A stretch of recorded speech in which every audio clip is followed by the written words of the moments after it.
Welcome! In this video, we'll show you how to use EveryStep Recorder to build smarter scripts, simulate real user behavior, and improve your monitoring results. Changing the resolution of your recording allows you to match the resolution your users actually see or to fit more of the page into view, so your monitoring script reflects the real user experience. Open the EveryStep scripting tool. Before interacting with the website, choose the desired default resolution from the resolution list. If none of the preset sizes meet your needs, you can manually adjust the window size later. Begin recording your script using one of the preset resolutions. Once the recording is complete, switch to script editing mode and update the set size method to specify the exact resolution you require. Opening multiple tabs in the recorder allows you to monitor workflows that involve switching between pages or applications across different browser tabs. To open a new tab during script recording, click New Tab in the EveryStep Recording toolbar at the top of the recorder window, enter the destination, and click Go. You can access all open tabs from the toolbar at any time. Downloading and uploading scripts allows you to easily reuse, share, or migrate monitoring scripts between devices without re-recording them.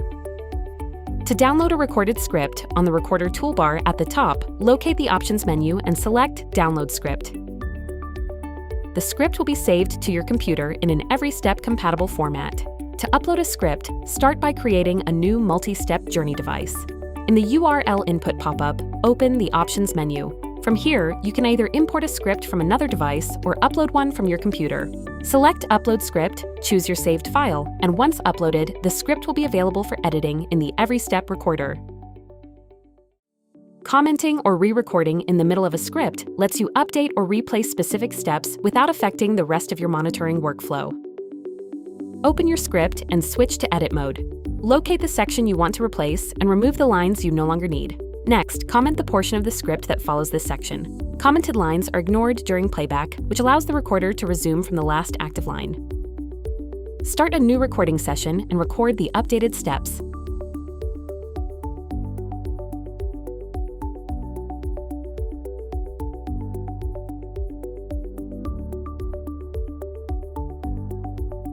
The new actions will be added to the end of the script. When recording is complete, return to Edit mode, copy the newly recorded steps, and paste them before the commented section.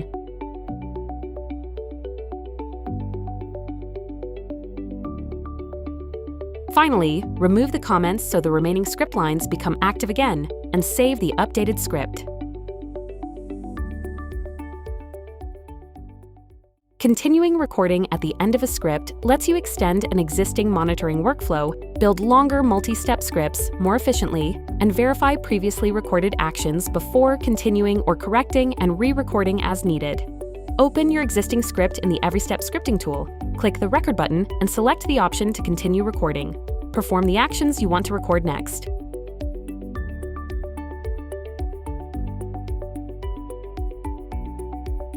All newly recorded steps will be added at the end of your script.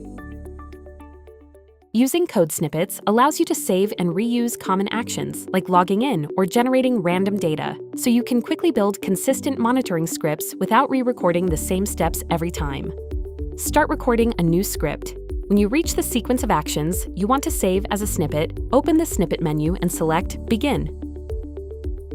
Give your snippet a unique name so you can identify it later. Continue recording the actions you want to include in the snippet.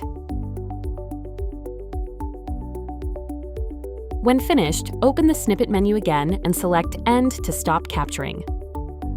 Stop recording, then play back the script and save it along with its associated monitoring device to make the snippet available for reuse. To reuse a snippet in a new script during recording, open the Snippet menu and select Insert Existing. Choose the snippet you want to reuse from the list. Preview the snippet code before adding it and wait for the system to play the script.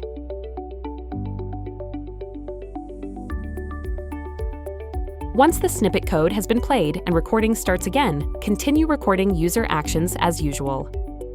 You can also insert a snippet into a script that has already been recorded. Right-click the line, after which you want the snippet to appear. From the Snippet menu, select the existing snippet you want to add. The snippet is inserted immediately after the selected line. Validations force the script to pause and wait for the page or elements to load, and ensure the correct content is displayed to verify the application's business logic. Keyword validation. In most cases, we recommend selecting a visible word directly on the page, then right-click and choose Validate Keyword. The keyword will be filled in for you automatically. If the keyword can't be selected, for example, when it's displayed as a hint inside an input field, right-click anywhere on the page and choose Validate, then Keyword to type the keyword manually. You can add a validation keyword at any step in a recorded script using the script menu. Image validation. Open the validation menu from the side toolbar or from the right-click menu and select Image. Now click and drag over the portion of the page, the image or section, that you want to validate. Once you are done with recording, you can confirm your selection on the Images tab of the bottom panel. Element node validation.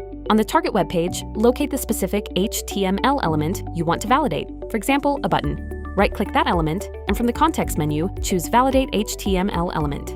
Select the validation method, for example, Exist. Check the XPath variance to ensure the correct element is targeted. Use the level up or level down controls to adjust which node is validated. Then add this validation to your script. Rich Internet Application Validation. Locate the RIA menu on the left side toolbar and select an option to switch to the required validation mode, for example, mouse click on image. Then click and drag over the portion of the page to define a reference image for later validation or actions. Once the reference image is captured, click the element you want to use for validation. Any mouse clicks will be tied to coordinates relative to that image, enabling precise interaction on dynamic content.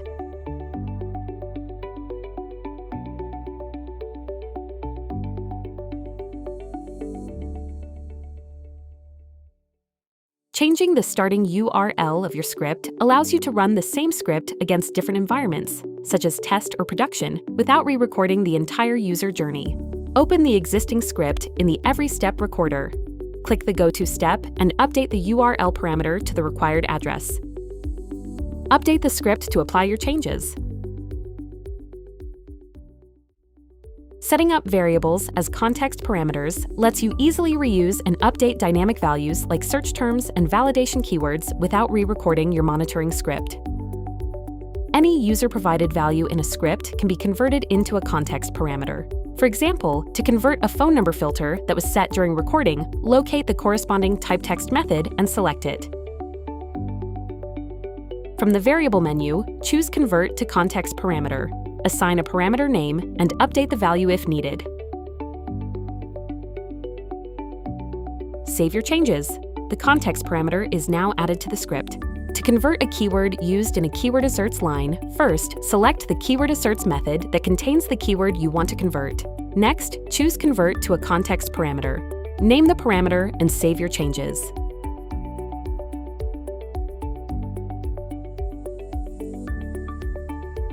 You can view or update all parameter values at any time from the Context Parameters tab.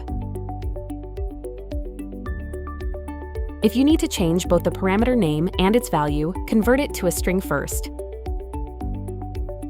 Then convert it back to a context parameter. Update the name and value as needed.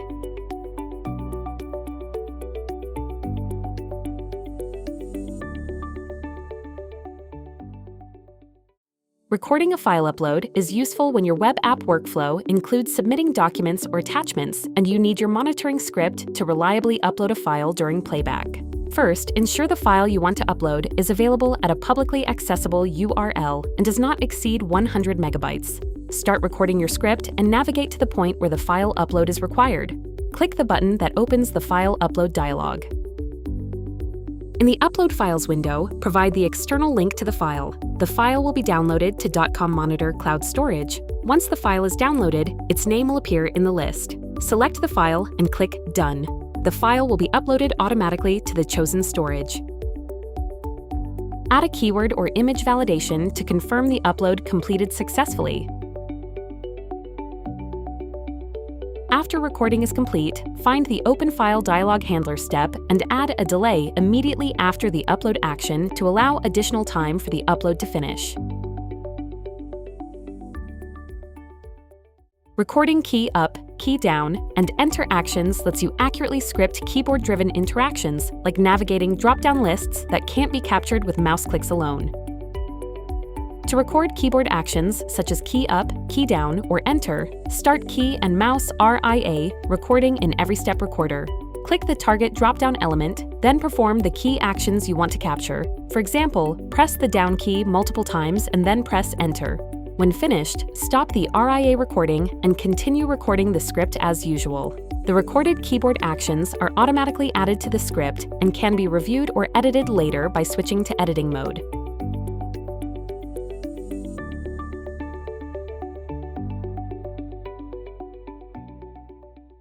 Setting up watchers as custom metrics allows you to measure the precise performance of critical actions, network elements, or requests of your choice, such as login request times or image load times, and track them as named metrics in your monitoring reports. For example, let's apply a watcher to measure login request time. To capture an action accurately, we need to ensure the watcher measures only the action itself. In our case, we want to measure the authentication request, not the time the user spends typing credentials. Start time measurement right before the event that sends the request or begins the operation you want to measure. In this case, right before clicking Login. Enable Custom Metric so the measurement appears as a performance metric in reports. Place the stop marker at the point where you can confirm that the action finished successfully. This is typically when a specific UI element appears, an expected response arrives, or the page is fully rendered.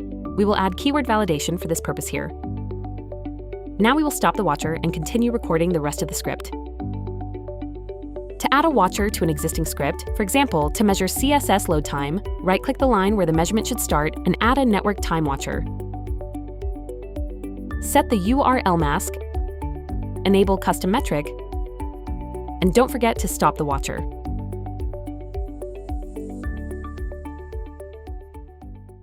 Response modifier is typically used when an ignore filter would break the application flow. If an API returns an error that doesn't impact the user journey, you can allow the request to run, but suppress the error, so monitoring doesn't fail unnecessarily. If you need to replace an error response status with an OK status for a specific request in the script, right-click the line where you want the response to be treated as successful.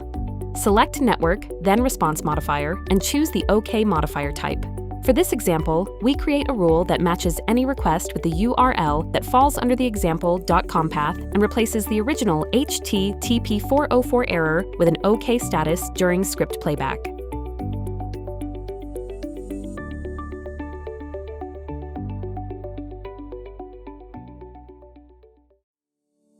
Using wildcards in deny filters primarily allows you to ignore third-party marketing and monitoring tools by blocking groups of related network requests, such as analytics scripts, images, or style sheets, so your monitoring focuses only on the resources that directly impact your web app's performance. To apply a deny filter in EveryStep Recorder, right-click the script line where you want the filter to take effect, select Network, Filter, and choose the Deny option. You can apply wildcards in the URL mask to block entire groups of requests. For example, *.css to block all style sheets. You can also use a mask with a question mark to match a single character variation. For example, style?.css can be used to deny different style sheet names that follow the same naming format. During playback, any network request that matches the mask pattern will be denied by the filter.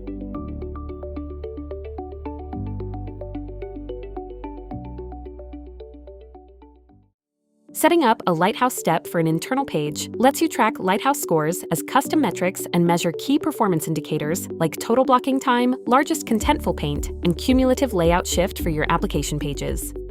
Start by adding a multi-step journey device. Then use the EveryStep Recorder to log in and navigate to the internal page you want to audit.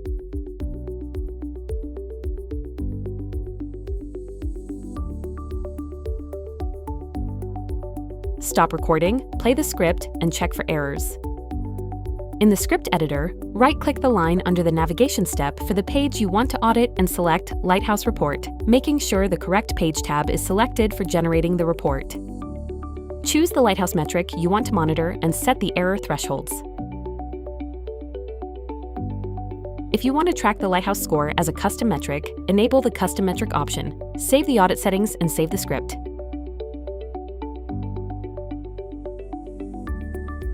Access a Lighthouse report directly from your device's performance report.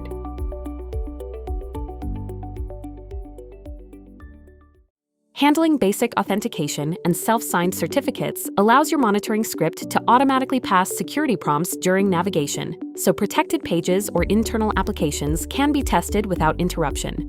If your recorded script fails at the very beginning with an authentication error, it means that the target web page requires basic authentication, but the authentication handler was not added automatically upon script recording. To fix this, you can manually add an authentication handler.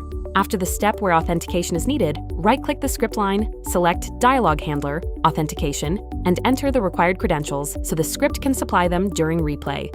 Same, if your recorded script fails with a certificate error, you need to add a certificate handler. Right-click the script line after which it should be applied, select Dialog Handler, Certificate, and save the script. With the dialog handlers in place, the script will be executed successfully without being interrupted by authentication or certificate warnings. Adding a custom header allows your monitoring script to bypass firewalls or CAPTCHA checks and also helps identify and filter Dotcom-Monitor traffic in logs or observability tools during automated playback. To add a custom header to your script, right-click the script line where the request should include the header and select Network, then Set Request Header. In the header settings, enter the header name and its value. For example, enter a bypass header with a token value provided by your firewall or CAPTCHA solution. Save the header settings and then save your script so that during playback, the specified custom header is included in the network request. Logging console output allows you to capture JavaScript errors and important browser messages that aren't visible on the page but can impact your web app's performance or behavior, providing valuable insight for development teams to investigate issues. To log console output, right-click the script line where console monitoring should begin and select Validate, then Console Output. Choose Log to record console messages in the device report. In the editing panel, define which messages to capture. You can filter by message type, message text, URL, or source. Use these filters to capture only the console messages relevant to your test and save the script. After the run completes, open the session report. To quickly find recorded console messages, filter the report by action type. This helps to review the console output collected during the session.